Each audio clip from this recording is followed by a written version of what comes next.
As more and more data center projects begin to pop up, local municipalities are trying to understand how to handle the development in their backyards.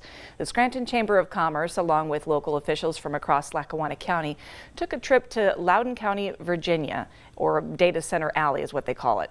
And that all happened yesterday, and they did that to see how they can make it all work. 2822's Avery Nape was on that trip. He joins us now live in the studio with what they learned. Avery. Candace, while Loudoun County's landscape, taxes, and layout are drastically different from that of NEPA, both regions have attracted data center developers, and with Loudoun County's development starting nearly 2 decades ago, it serves as the perfect example of what to do and what not to do for officials grappling with these applications.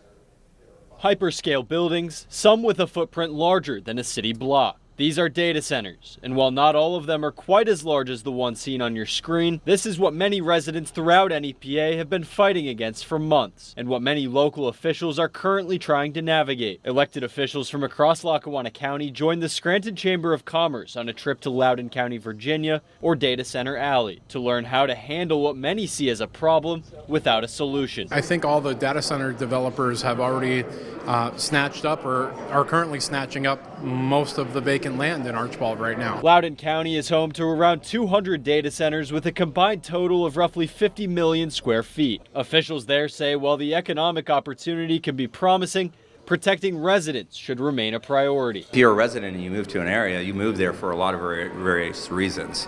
And if you get up every day and you're traveling down, a concrete corridor in, Loudoun County, that wasn't what you may necessarily have signed up for. The owner of DBT Data, the company who hosted the Chamber's trip and is actively involved in projects in Archbald and Jessup, says that NEPA, like Loudoun County, is an ideal space for data centers because of its proximity to the grid. While Archbald has received major backlash from the community in recent months for its handling of data center zoning, he says it's been an uphill battle for developers there. We have to go through that zoning process to get permission to build a building.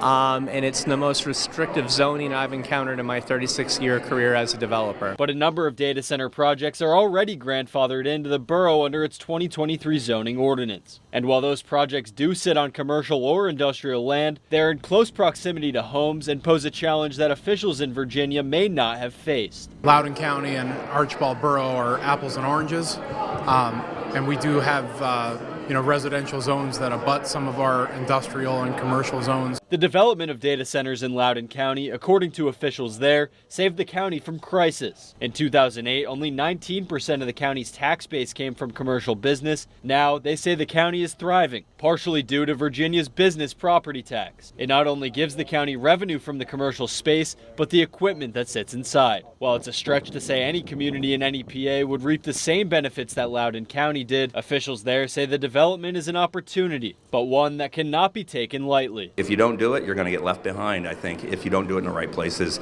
you'll get a lot of negative feedback. So it's the balancing approach is really, really important. Now, many of the local officials we spoke with following the trip agree that Loudoun County's data center model is one that would be difficult, if not impossible, to replicate here in NEPA. Live in studio, Avery Nape, 2822 News. Avery, thank you.